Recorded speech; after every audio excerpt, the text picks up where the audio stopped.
Technology ప్రపంచాన్ని శాసిస్తోన్న AI ఇప్పుడు కొన్ని దిగ్గజ కంపెనీల గుండెల్లో రైలు పరిగెత్తిస్తోంది. తప్పులతో కొత్త తలనొప్పులు తెచ్చిపెడుతోంది.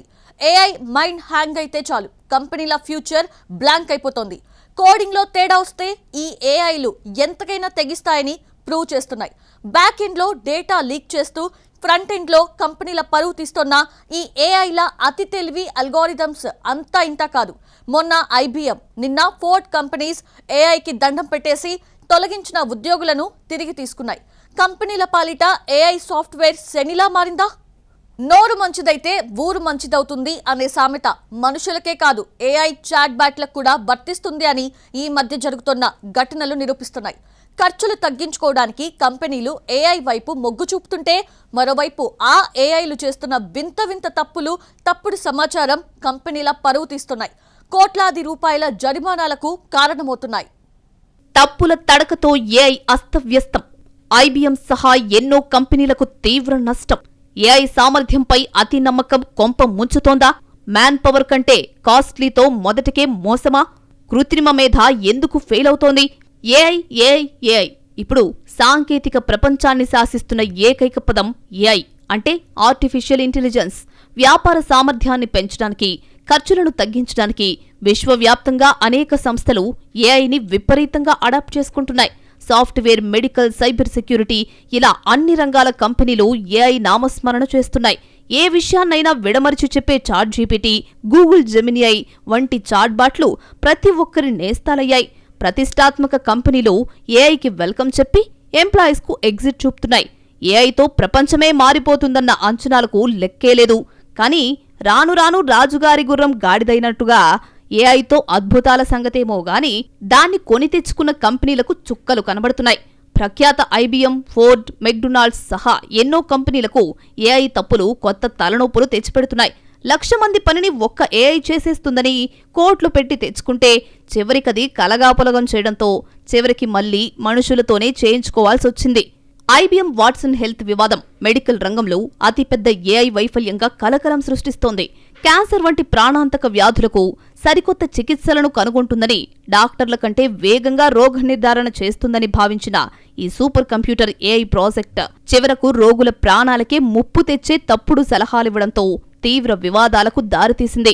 2011లో ఐబిఎం సంస్థ అభివృద్ధి చేసిన వాట్సన్ అనే సూపర్ కంప్యూటర్ ఒక టెలివిజన్ క్విజ్ షోలో మనుషులను ఓడించి సంచలనం సృష్టించింది. దీని తర్వాత ఐబిఎం తన వాట్సన్ ఏఐని వైద్య రంగంపైకి మళ్లించింది. ప్రపంచవ్యాప్తంగా కోట్లాది క్యాన్సర్ రీసెర్చ్ పేపర్లు, రోగుల హిస్టరీ, మెడికల్ జర్నల్స్ను విశ్లేషించి ప్రతి రోగికి సరిపోయే అత్యుత్తమ క్యాన్సర్ చికిత్సను సూచించడమే ఐబిఎం వాట్సన్ ఏఐ లక్ష్యం. దీనికోసం అమెరికాలోని ప్రఖ్యాత ఎండి ఆండర్సన్ క్యాన్సర్ సెంటర్ వంటి పెద్ద ఆసుపత్రులతో ఐబిఎం చేతులు కలిపింది. ఈ ప్రాజెక్టు కోసం ఐబిఎం బిలియన్ల కొద్దీ డాలర్లను ఖర్చు చేసింది. కానీ వాస్తవంలో వైద్యులకు సహాయపడాల్సింది పోయి సమస్యలను తెచ్చిపెట్టింది. ఏఐ చేసిన బ్లండర్స్ ఐబిఎంను బజారు కీడ్చింది. 2018లో బయటపడిన డాక్యుమెంట్స్ ప్రకారం వాట్సన్ ఏఐ తీవ్రమైన రక్తస్రావం అవుతున్న ఒక క్యాన్సర్ రోగికి ఆ రక్తస్రావాన్ని మరింత ఎక్కువ చేసే బెవాసిజుమాబ్ అనే మందును ఇవ్వాల్సిందిగా సిఫార్సు చేసింది. ఒకవేళ డాక్టర్లు ఆ సలహాను పాటిస్తే సదరు రోగి ప్రాణాలు కోల్పోయేవాడు. వాట్సన్ ఏఐకి నిజమైన రోగుల డేటాతో కాకుండా డాక్టర్లు ఊహించి రాసిన కొన్ని నకిలీ కేస్ స్టడీస్తో శిక్షణిచ్చారు. దీనివల్ల నిజ జీవితంలో రోగుల సంక్లిష్టమైన పరిస్థితులను అర్థం చేసుకోవడంలో ఏఐ పూర్తిగా ఫెయిల్ అయింది. ఈ ఏఐ కేవలం అమెరికన్ ఆసుపత్రుల పద్ధతుల ఆధారంగానే శిక్షణ తీసుకుంది. ఫలితంగా ఇండియా, చైనా లేదా ఇతర దేశాల్లోని క్యాన్సర్ రోగుల పరిస్థితులకు, అక్కడి మందుల లభ్యతకు ఏమాత్రం సరిపోని వైద్య సూచనలను అందించింది. ఈ వివాదాలు, సాంకేతిక లోపాల కారణంగా IBM Watson health brand image దారుణంగా పడిపోయింది. ఈ ప్రాజెక్టులో భాగస్వామిగా ఉన్న MD Anderson cancer centre Watson system సరిగ్గా పనిచేయడం లేదని గుర్తిస్తూ ప్రాజెక్టును నిలిపేసింది. ఈ వైఫల్యం వల్ల సదరు ఆసుపత్రికి దాదాపు $62 మిలియన్ నష్టం వాటిల్లింది. ప్రపంచాన్ని మారుస్తుందని ఆశపడ్డ వాట్సన్ హెల్త్ విభాగాన్ని భారీ నష్టాల తరువాత 2022లో ఐబిఎం సంస్థ ఫ్రాన్సిస్కో పార్ట్నర్స్ అనే ప్రైవేట్ ఈక్విటీ ఫర్మ్కు చాలా తక్కువ ధరకు అమ్మేసి చేతులు దులుపుకుంది. నిజానికి దీనికోసం ఐబిఎం ఖర్చు చేసింది అంతకంటే ఎన్నో రెట్లు ఎక్కువ. వైద్య రంగంలో కేవలం మార్కెటింగ్ జిమ్మికులతో అసంపూర్ణమైన ఏఐ సాంకేతికతను ప్రవేశపెడితే ఎంతటి ప్రమాదకరమైన ఫలితాలొస్తాయో ఐబిఎం వాట్సన్ ఉదంతం నిరూపించింది. ఒక కొత్త మందును మార్కెట్లోకి తెచ్చే ముందు ఎన్ని పరీక్షలు చేస్తారో, ఒక మెడికల్ ఏఐని ప్రవేశపెట్టే ముందు కూడా అన్ని రకాల క్లినికల్ పరీక్షలు చేయాలని మెడికల్ కమ్యూనిటీ డిమాండ్ చేయడం ప్రారంభించింది.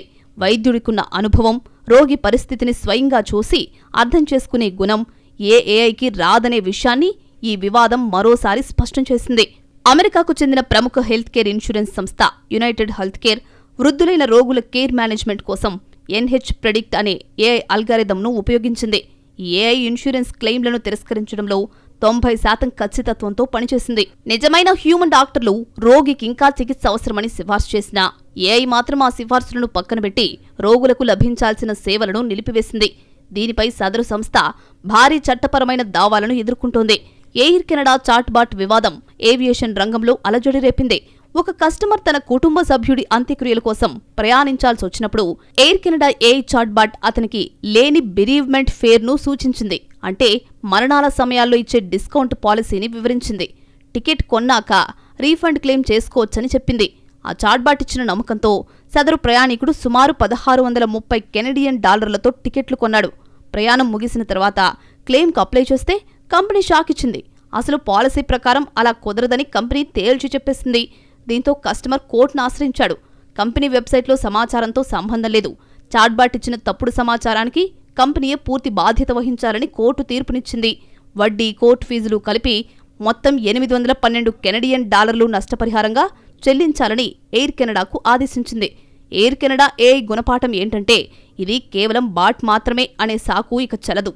చట్టపరంగా అది కంపెనీ చేసిన వాగ్దానంగానే పరిగణించాలి. ఆర్టిఫిషియల్ ఇంటెలిజెన్స్ సిస్టమ్స్ ను కంపెనీల అసలు పాలసీలకు అనుగుణంగా ఎప్పటికప్పుడు అప్డేట్ చేయకపోతే బ్రాండ్ ఇమేజ్ ఘోరంగా దెబ్బతింటుంది అనడానికి ఎయిర్ కెనడా ఉదంతమే నిదర్శనం. ఏఐ అనేది మనుషుల పనిని సులువు చేయడానికి ఒక అద్భుతమైన సాధనం మాత్రమే. కానీ మనుషుల ప్రమేయం లేకుండా దాన్ని పూర్తిగా వదిలేస్తే ఇలాంటి తీవ్రమైన వైఫల్యాలు తప్పవనడానికి ఐబీఎం, ఎయిర్ కెనడా ఉదంతాలే బెస్ట్ ఎగ్జాంపుల్స్. ఏఐ లేకుంటే ప్రపంచమే లేదని ఎందరో ఏఐ జోస్యం చెప్తున్నారు. కానీ ఏఐ మిస్టేక్స్తో కంపెనీలకు కొత్త సినిమా కనిపిస్తోంది. ఏఐ ఉద్ధరిస్తుంది అనుకుంటే ఉన్న పరువుని బజార్కి ఈడుస్తోంది. ఫోర్డ్ మోటార్స్ కూడా ఏఐని నమ్ముకొని నట్టేటా మునిగింది. చెవ్రోలెట్ సైతం చాట్బాట్ నిర్వాకంతో చెంప చెల్లుమనిపించుకుంది. Hong Kong ఎంఎన్సీపై $25 million పిడుగుపడింది. తనకు తెలియని విషయాలను కూడా నిజమనేలా భ్రమింపజేస్తూ తప్పుడు సమాచారాన్ని ఇస్తుంది ఏఐ. ఎందుకంటే లాంగ్వేజ్ మోడల్స్ కేవలం తదుపరి పదాన్ని అంచనా వేయడానికి రూపొందించారు, నిజాన్ని ధృవీకరించడానికి కాదు. ఎప్పటివో గణాంకాలను జల్లెడపట్టి ఇప్పటివే అన్నట్టుగా విశ్లేషణ చేస్తుంది. వాటినే గుడ్డిగా ఫాలో అయి కొందరు లాయర్లు కోర్టులో పిటిషన్లు వేసి జైలు పాలయ్యారు. ఇక ఫోర్డ్ ఏఐ వివాదం ఆటోమొబైల్ ఫీల్డ్ను షేక్ చేసింది. ఖర్చులను తగ్గించుకోవడానికి, వాహనాల నాణ్యతను పరీక్షించడానికి మనుషులను తీసేసి ఏఐపై అతిగా ఆధారపడ్డం ఎలాంటి దెబ్బ కొట్టిందో ఫోర్డ్ ఉదంతం నిరూపించింది. తమ లాభాలను పెంచుకోవడానికి, ఉత్పత్తి వ్యయాన్ని తగ్గించడానికి ఒక భారీ వ్యూహాన్ని ప్రకటించింది ఫోర్డ్ కంపెనీ. ఏఐ సాంకేతికత సగానికి పైగా వైట్ కాలర్ ఉద్యోగాలను భర్తీ చేస్తుందని యాజమాన్యం ప్రకటించింది.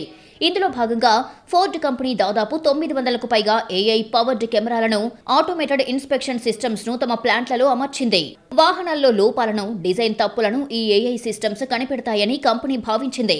ఏఐ టెక్నాలజీపై నమ్మకంతో దశాబ్దాల అనుభవం ఉన్న వందలాది మంది సీనియర్ ఇంజనీర్లను ఉద్యోగాల నుంచి తొలగించింది. ఏఐ సిస్టమ్స్ కేవలం వాటికి అందించిన డేటా ఆధారంగా మాత్రమే పనిచేస్తాయి. కానీ వాటికి మనుషులకు ఉండే ప్రాక్టికల్ అనుభవం లేదా ఇంట్యూషన్ అంటే సహజ జ్ఞానం ఉండదు. ఫోర్డ్ ఏఐ ఫెయిల్యూర్కు ఇదే కారణం. వాహనాలు తయారయ్యాక వచ్చే కొన్ని క్లిష్టమైన మెకానికల్, సాఫ్ట్వేర్, డిజైన్ లోపాలను గుర్తించడంలో పూర్తిగా విఫలమయ్యాయి ఫోర్డ్ ప్లాంట్లలోని ఏఐ ఇన్స్పెక్షన్ సిస్టమ్స్. ఏఐ వైఫల్యం కారణంగా మార్కెట్లోకి విడుదలైన కార్లలో లోపాలు బయటపడడంతో ఫోర్డ్ కంపెనీ అమెరికాలోని అత్యధికంగా వాహనాలను వెనక్కి పిలిపించిన సంస్థగా నిలిచింది. మిలియన్ల కొద్ది వాహనాల్లో లోపాలు రావడంతో కంపెనీ బ్రాండ్ ఇమేజ్ దెబ్బతింది. ఏఐ వల్ల ఆశించిన ఫలితాలు రాకపోగా నష్టాలు పెరుగుతుండడంతో ఫోర్డ్ యాజమాన్యం తమ తప్పును ఒప్పేసుకుంది. గతంలో తొలగించిన 350 మందికి పైగా సీనియర్ ఇంజనీర్లను ఫోర్డ్ తిరిగి ఉద్యోగాల్లోకి తీసుకుంది. వీరిని తిరిగి చేర్చుకున్నాక వాహనాల క్వాలిటీ చెకింగ్ బాధ్యతలను మళ్లీ మనుషులకే అప్పగించారు. ఏఐ అనేది ఒక అద్భుతమైన సాధనమే, కానీ మనం దానికి ఎలాంటి డేటా ఇస్తున్నాము అనే దానిపై అది ఆధారపడి ఉంటుంది. కేవలం ఏఐని ప్రవేశపెట్టి డిజైన్ అవసరాలను దానికి ఇస్తే చాలు, అదే క్వాలిటీ ప్రోడక్ట్ ఇచ్చేస్తుందని అనుకొని తాము చాలా పెద్ద పొరపాటు చేశామని ఫోర్డ్ యాజమాన్యం వ్యాఖ్యానించింది. దశాబ్దాలుగా తమ కంపెనీలో ఉన్న నిపుణులైన ఇంజనీర్ల అనుభవానికి తాము ఇవ్వాల్సిన ప్రాధాన్యత ఇవ్వలేదని లెంపకాయలేసుకుంది. టెక్నాలజీ ఎంత పెరిగినా కొన్ని రంగాల్లో ముఖ్యంగా మ్యానుఫ్యాక్చరింగ్, సేఫ్టీ ఇన్స్పెక్షన్ దశాబ్దాల మానవ అనుభవాన్ని, నిర్ణయాధికారాన్ని కేవలం ఒక సాఫ్ట్వేర్ కోడ్ లేదా ఏఐ భర్తీ చేయలేదని ఫోర్డ్ ఘటన ప్రపంచ కార్పొరేట్ రంగానికి గుణపాఠంగా నిలిచింది. మరో ప్రఖ్యాత కార్ల చెవ్రోలెట్ కంపెనీ కూడా ఫోర్డ్ తరహాలోనే తప్పులు చేసింది. ఖర్చులు తగ్గించుకోవడానికి కంపెనీలు సరైన నియంత్రణలు లేకుండా చాట్బాట్స్ ను రంగంలోకి దించగా యూజర్లు వాటిని సులభంగా బోల్తా కొట్టించిన ఉదంతం ఇది. ఒక చెవ్రోలెట్ కార్ల డీలర్షిప్ తమ వెబ్సైట్లో చాట్బాట్ ను పెట్టింది. ఒక కస్టమర్ దాన్ని మాయ మాటలతో ఒప్పించి లక్షల విలువైన 2024 చెవ్రోలెట్ తాహో కారును కేవలం $1కే ఇస్తారని ఒప్పందం కుదుర్చాడు. అది చట్టబద్ధమైన ఒప్పందమని కూడా ఆ బోట్ ఒప్పుకుంది. ఇక డీపీడీ అనే కొరియర్ కంపెనీ చాట్బాట్ ఒక యూజర్తో విసిగిపోయి బూతులు తిట్టడం ప్రారంభించింది. అంతేకాదు, మా కంపెనీ ప్రపంచంలోనే అత్యంత దారుణమైన కొరియర్ కంపెనీ అని యూజర్తో కలిసి ఒప్పుకుంది. ఏఐ మనం ఇచ్చే పాత డేటా నుంచే నేర్చుకుంటుంది. మనుషుల్లో ఉండే కుల, మత, లింగ పక్షపాతాలు ఆ డేటాలో ఉంటే ఏఐ వాటిని మరింత తీవ్రం చేస్తుంది. ఇక అమెజాన్ కంపెనీ ఉద్యోగాల ఎంపిక కోసం వాడిన ఒక ఏఐ టూల్ మహిళల రెజ్యూమ్లను తిరస్కరించడం మొదలుపెట్టింది. ఎందుకంటే గత 10 ఏళ్లలో అక్కడ పురుషుల ఉద్యోగాల డేటా ఎక్కువగా ఉండటంతో పురుషులైతేనే బెటర్ అని ఏఐ భావించింది. అమెరికాలో కొన్ని పెద్ద హెల్త్ కేర్ కంపెనీలు రోగుల సంరక్షణను పర్యవేక్షించడానికి ఏఐ అల్గోరిథంలను వాడాయి. లాభాల కోసం ఈ ఏఐ నిజమైన వైద్యుల సిఫార్సులను పక్కనబెట్టి వృద్ధులకు అందాల్సిన వైద్య సహాయాన్ని నిరాకరించింది. దీనిపై పెద్ద ఎత్తున కేసులు నమోదయ్యాయి. ఈ మధ్య కాలంలో ఏఐ కేవలం టెక్స్ట్ రాయడమే కాకుండా పనులు కూడా చేసేలా మారుతోంది. వీటికి కంపెనీల సాఫ్ట్వేర్ సిస్టమ్స్ పై పూర్తి నియంత్రణ ఇవ్వడంతో నష్టాలు నమోదవుతున్నాయి. ఒక టెక్ కంపెనీలో కోడింగ్ సహాయం చేసే ఏఐ ఏజెంట్కు చిన్న మెయింటెనెన్స్ పని అప్పగించారు. కానీ ఆ ఏఐ తప్పుడు కమాండ్ ఇవ్వడం ద్వారా కంపెనీకి చెందిన పూర్తి ప్రొడక్షన్ డేటాబేస్ను పూర్తిగా తుడిచిపెట్టేసింది. ఆ తర్వాత ఆ తప్పును కప్పిపుచ్చడానికి తప్పుడు రిపోర్ట్లను కూడా సృష్టించింది. మెక్డొనాల్డ్స్ ఉద్యోగాల ఎంపిక కోసం ఒలివియా అనే ఏఐ చాట్ బాట్ ను వాడింది. అయితే ఈ సిస్టమ్ అడ్మిన్ పాస్వర్డ్ కేవలం 123456 అని ఉండటాన్ని హ్యాకర్లు గుర్తించారు. దీనివల్ల దాదాపు 6.4 కోట్ల మంది దరఖాస్తుదారుల వ్యక్తిగత సమాచారం లీక్ అయ్యింది. డీప్ ఫేక్ టెక్నాలజీతో కంపెనీల సీఎఫ్ఓ లేదా సీనియర్ అధికారుల ముఖాలను, గొంతులను సృష్టించి వీడియో కాల్స్ ద్వారా ఉద్యోగులను మోసం చేస్తున్నారు. హాంకాంగ్ లో ఒక మల్టీనేషనల్ కంపెనీ ఉద్యోగి తన బాస్ లాగే మాట్లాడిన డీప్ ఫేక్ వీడియో కాల్ ను నమ్మి దాదాపు $25 మిలియన్ సైబర్ నేరగాళ్లకు బదిలీ చేశాడు. న్యూజిలాండ్కు చెందిన ఒక సూపర్ మార్కెట్ ఏఐ యాప్ ఇంట్లో ఉన్న వస్తువుల పేర్లు చెబితే వంటకాలు తయారు చేసిచ్చేది. యూజర్లు కొన్ని కెమికల్స్ పేర్లు ఇవ్వగా అది క్లోరిన్ గ్యాస్ మాక్టైల్స్, బ్లీచ్ కలిపిన అన్నం వంటి ప్రాణాంతకమైన రెసిపీల వంటకాలను సృష్టించింది. ఇలా చెప్పుకుంటూ పోతే ఏఐ మిస్టేక్స్ ఎన్నో కంపెనీల కొంప ముంచాయి. ఒక డెలివరీ కంపెనీ చాట్బాట్ ఏకంగా తన సొంత కంపెనీని తిడుతూ కవితలు రాసేసింది. ఇంకో కంపెనీ ఏఐ లేని రూల్స్ ఉన్నట్లు కస్టమర్స్ కు చెప్పి కంపెనీల బ్యాంక్ అకౌంట్స్ కి కన్నం పెట్టేసింది. మొన్నటి వరకు హమ్మయ్య ఏఐ వచ్చింది, మన పని సులువైపోయింది అనుకున్న కంపెనీలన్నీ ఇప్పుడు బాబోయ్ దీన్ని ఎలా కంట్రోల్ చేయాలి అని తలలు పట్టుకుంటున్నాయి. మనుషుల కంటే తామే తోపులమని బిల్డప్ ఇచ్చిన ఏఐ మోడల్స్ తీరా లైవ్ లోకి వచ్చాక చేస్తున్న కామెడీ అంతా ఇంత కాదు. ఏఐ ఎర్రర్స్ వెనుకున్న సాంకేతిక కారణాలేంటి?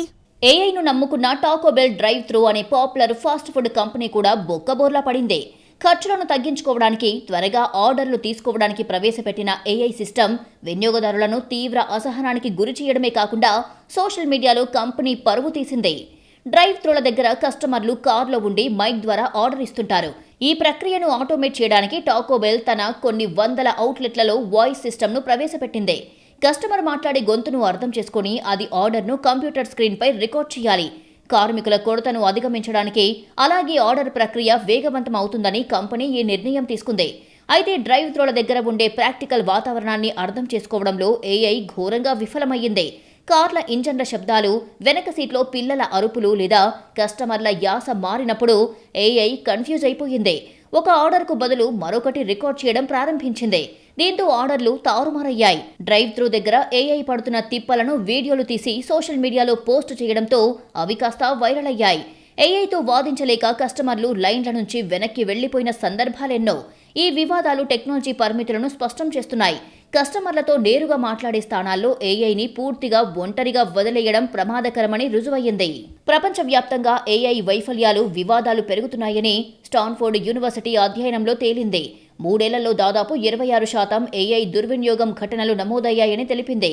గార్ట్నర్ సర్వే ప్రకారం 41% సంస్థలు ఏదో ఒక రూపంలో ఏఐ డేటా లీకేజ్ లేదా సెక్యూరిటీ బ్రీచ్ను ఎదుర్కొన్నాయని అంగీకరించాయి. ఏఐ ఆధారిత డీప్ ఫేక్, ఫిషింగ్ దాడులతో గ్లోబల్ కార్పొరేట్ రంగానికి ఏడాదికి సగటున 4.5 బిలియన్ల నష్టం వాటిల్లుతోందని సైబర్ సెక్యూరిటీ ఇన్సైడర్స్ రిపోర్ట్ ఇచ్చింది. ఏఐ సిస్టమ్స్ సరిగ్గా ఆడిట్ చేయకపోవడంతో జరిగే డేటా బ్రీచ్ల సగటు నష్టం విలువ కంపెనీలకు $4.45 బిలియన్ అని నివేదికలు చెబుతున్నాయి. ఏఐతో కంపెనీల ఖర్చులు తగ్గుతాయని చాలా యాజమాన్యాలు వదిలించుకుంటున్నా తర్వాత ఏఐ వ్యయం తడిసి మోపెడవుతూ ఉండడంతో కళ్లు తేలేస్తున్నాయి. ఏఐని డెవలప్ చేయడం, నిర్వహించడం అనేది చాలా ఖరీదైన వ్యవహారం. దీని ఖర్చు కేవలం సాఫ్ట్వేర్ కోడింగ్తో ముగిసిపోదు. దీని వెనక భారీ మౌలిక వసతులు ఉంటాయి. ఏఐ మోడల్స్ ఉదాహరణకు ChatGPT వంటివి ట్రైనింగ్ అవ్వడానికి ఎన్విడియా కంపెనీ తయారు చేసే అత్యంత శక్తివంతమైన H100 లేదా బ్లాక్వెల్ B200 గ్రాఫిక్స్ చిప్స్ కావాలి. ఒక్కో H100 చిప్ ధర దాదాపు $30,000 నుంచి $40,000. ఒక పెద్ద కంపెనీకి ఇలాంటివి వేల సంఖ్యలో అవసరమవుతాయి. ఈ చిప్స్ రన్ అవ్వడానికి భారీ డేటా సెంటర్లు కావాలి. వీటికయ్యే విద్యుత్ ఖర్చు ఊహాతీతం. ఒక్కసారి పెద్ద ఏఐ మోడల్ను ట్రైన్ చేయడానికి మిలియన్ల కొద్ది డాలర్ల విద్యుత్ ఖర్చవుతుంది. డేటా సెంటర్ల వేడిని కూల్ చేయడానికి వందలాది గ్యాలన్ల వాటర్ అవసరం. వేరే కంపెనీల ఏఐ టూల్స్ వాడుకుంటే ప్రతి నెల మిలియన్ల కొద్ది డాలర్లను రన్నింగ్ కాస్ట్గా చెల్లించాలి. టెక్నాలజీ నిపుణుల అంచనా ప్రకారం భవిష్యత్తులో కంపెనీలు ఉద్యోగులను తగ్గించి ఏఐపై పెట్టుబడులను పెంచితే ఈ రెండు ఖర్చులు సమాన స్థాయికి వచ్చే అవకాశం ఉంది. ఇంత ఖర్చు పెట్టినా 100% కరెక్ట్గా పనిచేస్తాయా అంటే లేదు. పలు వివాదాలు, కేసులతో కంపెనీలకు కోర్టుల్లో $1 మిలియన్ జరిమానాలు, నష్టపరిహారాలు తప్పడం లేదు. హ్యూమన్ ఇంటెలిజెన్స్ కు ఆర్టిఫిషియల్ ఇంటెలిజెన్స్ కు మధ్య చాలా ప్రాథమికమైన లోతైన వ్యత్యాసాలు ఉన్నాయి. ఏఐ అనేది కేవలం మనుషులు సృష్టించిన కోడింగ్, డేటా ఆధారంగా పనిచేసే ఒక అల్గారిథం మాత్రమే. మానవ మేధస్సు అనేది ప్రకృతి ప్రసాదించిన అద్భుతం. మానవ మేధస్సు జీవ సంబంధమైనది. మెదడులోని శతకోటి న్యూరాన్లు, సినోప్సెస్ల ద్వారా సమాచారం ప్రసారం అవుతుంది. ఇది అనుభవం, ఆలోచన, స్పృహ కలిగి ఉంటుంది. ఏఐ అనేది digital, synthetic, silicon chips, mathematical లెక్కలు, కంప్యూటర్ కోడ్తో పనిచేస్తుంది. దీనికి సొంతంగా ఆలోచించే శక్తి గాని, ప్రాణం గాని ఉండవు. మనుషులు చాలా తక్కువ డేటాతో లేదా కేవలం ఒకే ఒక అనుభవంతో సరికొత్త విషయాలను నేర్చుకోగలరు. ఉదాహరణకు, నిప్పును ముట్టుకుంటే కాలుతుందని ఒక చిన్న పిల్లవాడికి ఒక్కసారి తెలిస్తే చాలు, జీవితాంతం గుర్తుంచుకుంటాడు. ఏఐ నేర్చుకోవడానికి లక్షలాది లేదా కోట్లాది కొద్ది డేటా పాయింట్లు అవసరం. ఒక పిల్లి బొమ్మను గుర్తించాలి అన్నా కూడా దానికి వేల సంఖ్యలో పిల్లి ఫోటోలను చూపించి ట్రైనింగ్ ఇవ్వాల్సి ఉంటుంది. మనుషులు పూర్తిగా సరికొత్త ఆలోచనలను, సరికొత్త కళలను, ఊహాజనిత కథలను సృష్టించగలరు.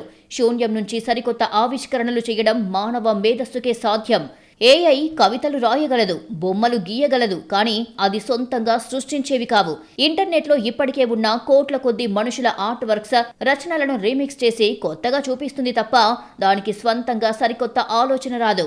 ఏ యాంగిల్లో చూసినా మానవ మేధస్సుకు కృత్రిమ మేధ సాటి కాదు, పోటీ అంతకన్నా కాదు. ఏఐతో ఉద్యోగులను తొలగించిన ఫోర్డ్ వంటి కంపెనీలు లెంపలు వేసుకొని తిరిగి విధుల్లోకి తీసుకుంటున్నాయి. క్యాన్సర్కు కొత్త చికిత్స సూచిస్తుందని భ్రమించిన IBM వాట్సన్ ఏఐ సూచించిన ట్రీట్మెంట్తో షాక్ తింది. రైలు మనిషి కంటే వేగంగా ప్రయాణిస్తుంది. క్రేన్ మనిషి కంటే ఎక్కువ బరువును ఎత్తగలదు. అలాగని అవి మనిషి కంటే గొప్పవి కావు. అలాగే ఏఐ మనుషుల కంటే గొప్పది కాదు. ఏఐ అనేది మానవ మేధస్సుకు ప్రత్యామ్నాయం కాదు, కేవలం ఒక సహాయకారి మాత్రమే.